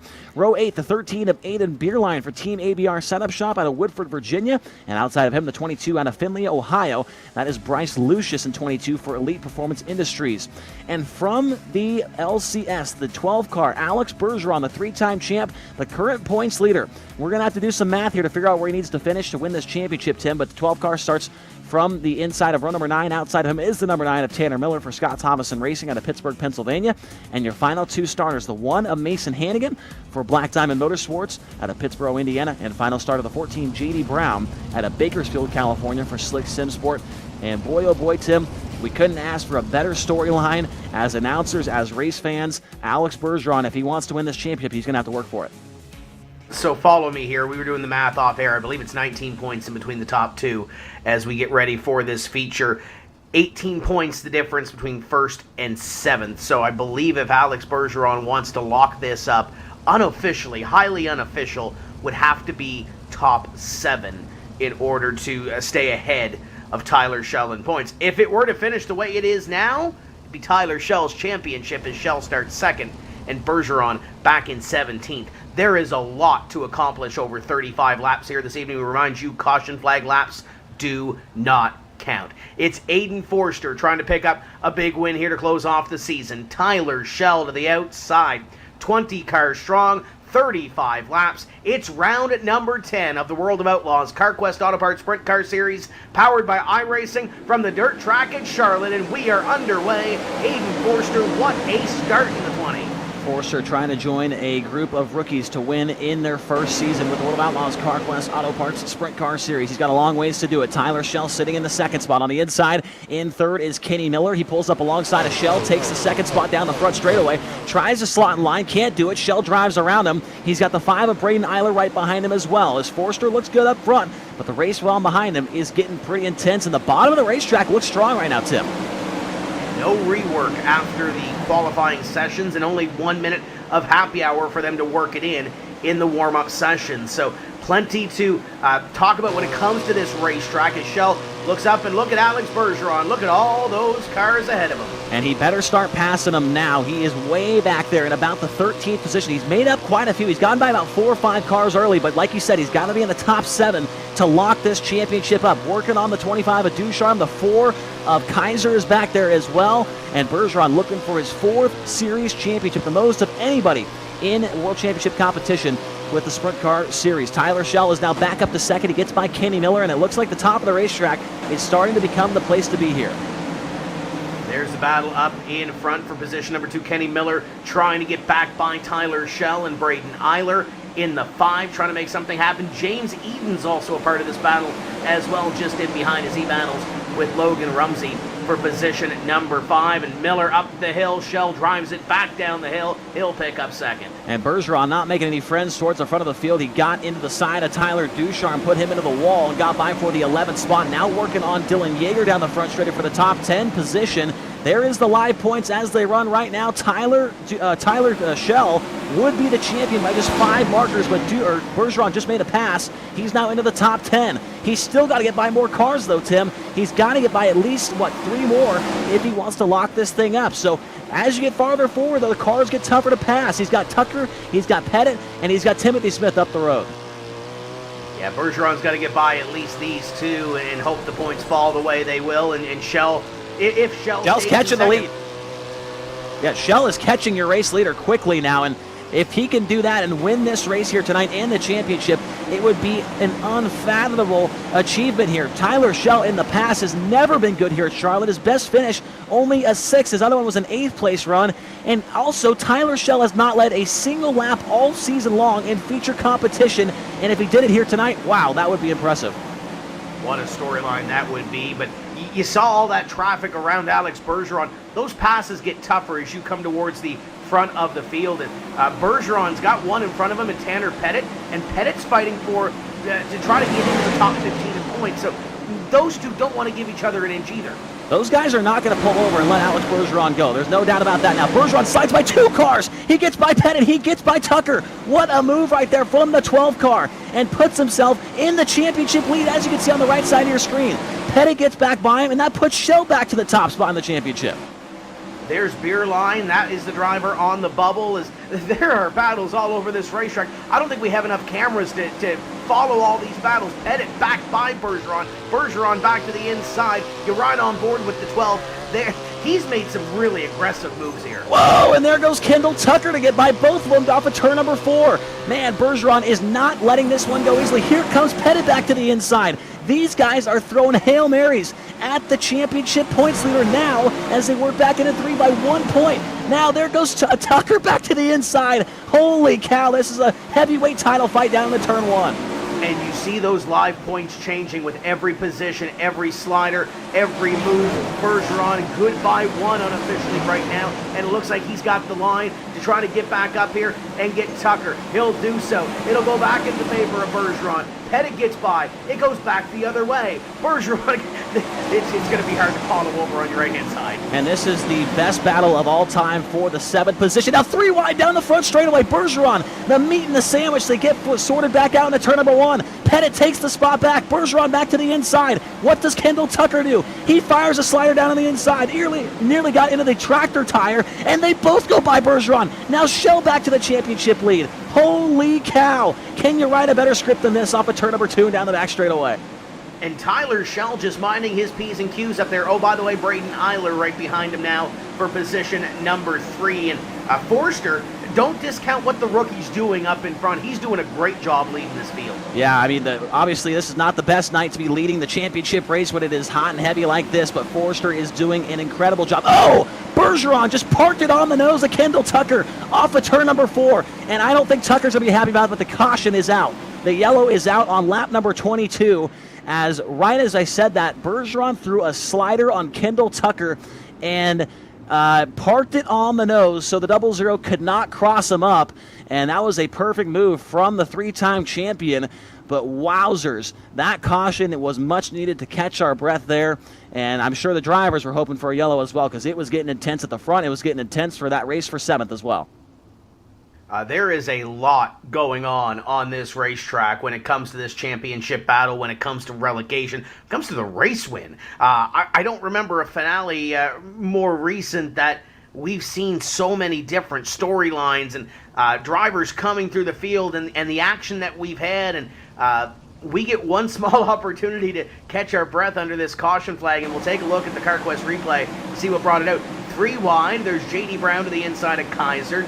Lucius up ahead, and Ducharme coming from the back of the field, and there goes the number 4 of Kaiser to the inside to bring out the yellow flag. Ducharme coming from the back of the field. We talked about him getting slid early in this race, but there's Bergeron right there, 2 points back unofficially, and I think my quick calculations by where they run between Pettit and Beerline, Pettit may have the 15th spot right now unofficially when it comes to that battle. Yeah, there is just so much to look at here. There's so many battles to watch. There's so many points scenarios going on as well. And I'll tell you what, I don't think we can disregard Tyler Schell as even the race winner tonight. He was catching up to the 20 of Aiden Forster right there and was putting his hat in the mix to win his first race of the season. And I would say it would be the most pristine time to win a World Championship race if you haven't won one all year. We'll see what Schell can do. We'll see what Bergeron will do as we head back to the green flag. Just 13 laps to go to decide the champion with World of Outlaws CarQuest Auto Parts Sprint Car Series. Back into turn 1 they go. Keep your eye on Forster and Schell up in front as the field cycles through 1 and 2. There's the 85 on your screen, looking down to the inside, trying to make a move for the lead. Yep, Tyler Schell knows exactly what he's got to do here tonight. He looks to slide in front of Aiden Forster, takes the race lead away. Tyler Schell has the lead. Aiden Forster back to the inside into turn number 3. Schell tries to roll the bottom off of turn number 4. Forster's going to lead the lap, but what does Schell do? Does he throw a slider? Yes, he does. Schell wants the lead. He wants it now. Oh, by the way, Alex Bergeron ripping the top, getting by a couple of other cars. Falling back now is Hannigan and Rumsey battle right ahead of him, and Kendall Tucker is down to his inside. Forster back to lead. Miller trying to get by. Schell trying to make something happen here. Championship on the line, 3 wide with Bergeron in the middle. Yeah, Bergeron's in trouble here. Lost a spot to Hannigan, lost a spot to Tucker, and he is way out of this championship. Now what happened to Schell? He loses a couple spots. A 4-car battle at the front of the field for the race win. Schell takes it back down the back straightaway. Forster back to 2nd, and from out of nowhere, James Edens is in the mix as well. He's into 3rd and right behind Schell down the front straightaway.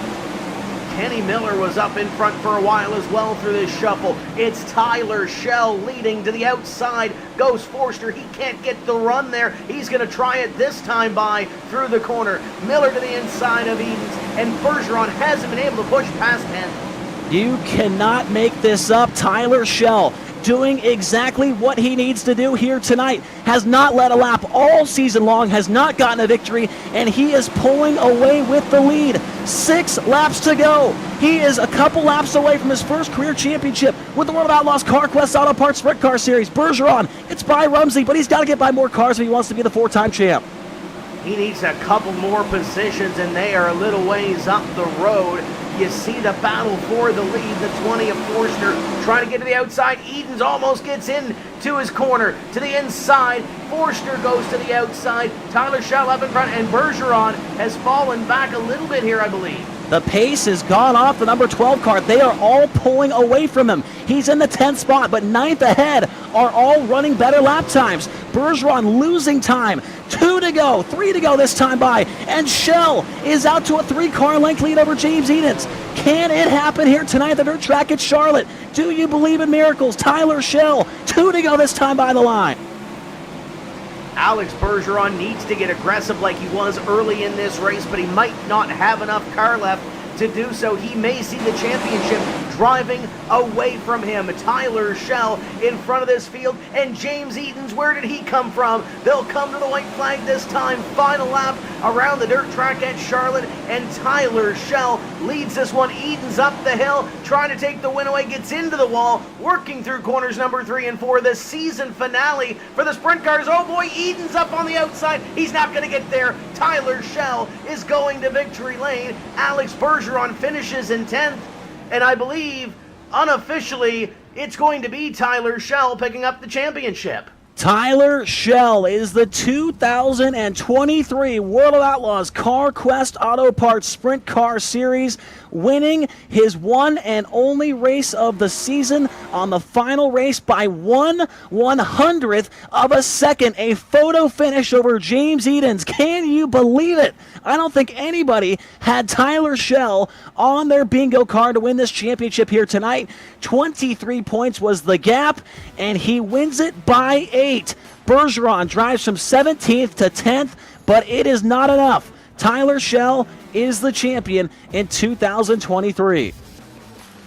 After last week, after we saw that championship picture kind of get turned on its head for Timothy Smith, Tyler Schell able to do what he can to make it happen, to put himself in a position to try to win this championship. He went out and did what he had to do. Tyler Schell wins over James Eaton's, barely. And even if it was James Eaton's getting by, Tyler Schell still would have had enough cushion in order to take that title. Forster, what a run here tonight. Led the most laps in this feature, finishes in 3rd. Mason Hannigan, Timothy Smith in 5th, and what a season Timothy Smith has had in that 86. Kenny Miller, Tanner Pettit, Kendall Tucker, Braden Eiler, and Alex Bergeron, your top 10.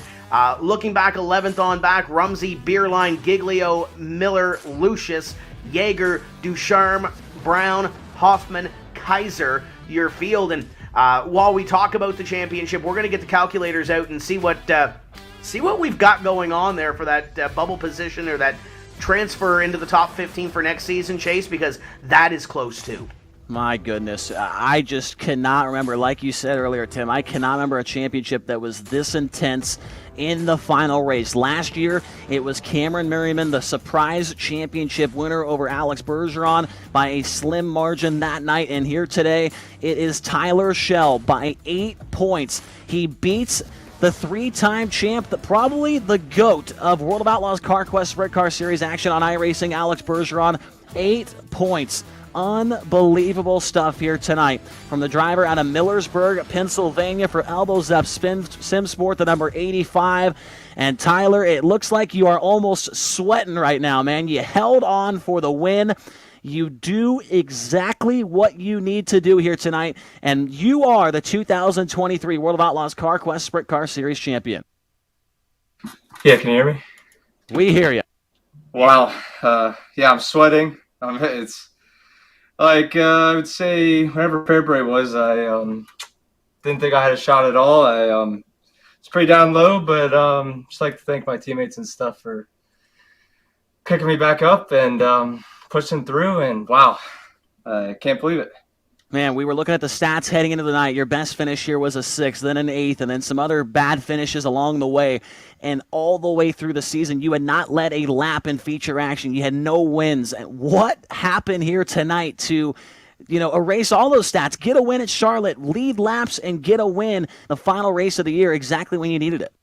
It's honestly just putting the preparation, really sat down and got to practicing right, and kind of just believed in myself. I was like, everything aligned last week, so I figured, well, maybe that can happen again. And seeing Alex qualify bad, and somehow I was able to put a burnable lap down the whole season. I haven't qualified great at all. I mean, I think I qualified like 28th one week, and it's just been not get wrecked, stay out of wrecks, and just be patient. That's the biggest thing this year was keep my head on my 2 shoulders, and it proved to work.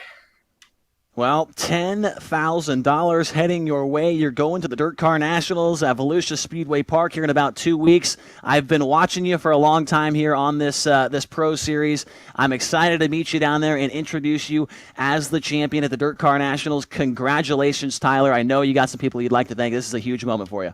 Yeah, I just like to thank everybody that supports me, my family, my team, my girlfriend, and my sponsors, More Than Tires, Flow Racing, Just Logistics, Hergot Real Estate, and Catch Fence Apparel. Tyler Shell, congratulations, my friend. Thank you. Tyler Shell, the 2023 World of Outlaws CarQuest Auto Parts Sprint Car Champion and the winner at the dirt track at Charlotte. But right there, right next to him, coming across the start-finish line, keeping it interesting as he always does, James Edens, finishing up in the second spot from 8th to 2nd and just a couple inches away from it, your third win of the year, James. Kind of a weird predicament to be in there, racing for the win, but knowing that Tyler is racing with Alex for that championship. Yeah, for sure. We just, we're racing for a win. He's racing for a championship. We definitely weren't going to, do anything to, ruin his race. So we were just going to, we tried to go around the outside there, coming to the line, and, just came up a couple inches short. You've been racing with Tyler Shell in this series for a long time. You have been in the series since, I want to say, 2018. Haven't quite gotten that championship yet, but we know it's coming with the speed that you've seen in this 52 car recently.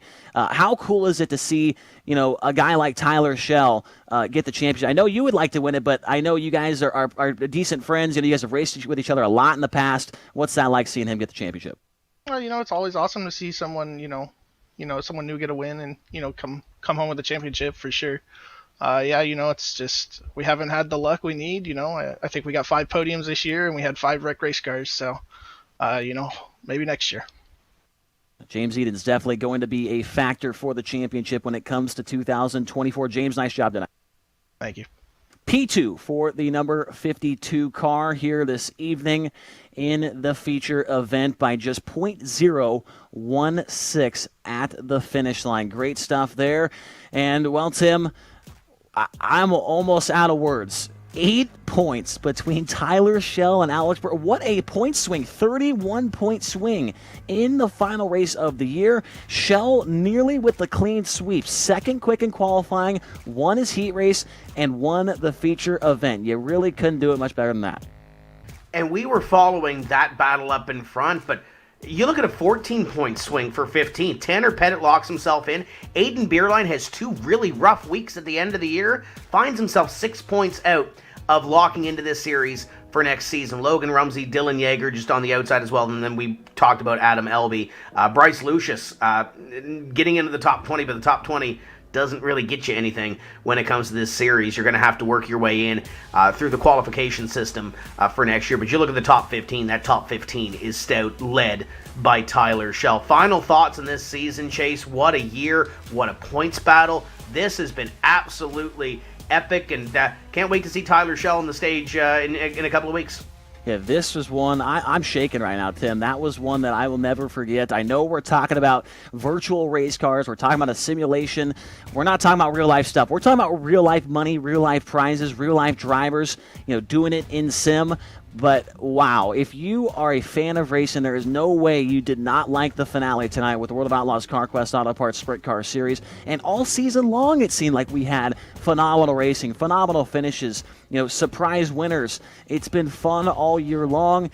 And 2024, or maybe at the end of 2023, cannot come soon enough to do it all over again. Thanks to CarQuest for being the sponsor of the series to just give it even more of that legitness, I would guess. I don't even know if that's a word, but to make it seem more legit for these drivers with a big corporate sponsor like that. Wow, just an awesome year, and I was glad to be a part of it. Awesome season with the butt kicker late models and, of course, the CarQuest Auto Parts Sprint Car Series powered by iRacing for the World of Outlaws. Congratulations to Tyler Shell and all these teams for putting on a phenomenal 2022-23 season and looking forward to next year. Thank you to our iRacing production staff and everybody involved in putting this one together. You saw a fantastic finish from the dirt track at Charlotte. On behalf of Chase Rodman, my name is Tim Terry. We will see you next season for the World of Outlaws Sprint Car Series presented by CarQuest Auto Parts when we say let's go racing. Until then, keep the hammer down and we'll see you at the track.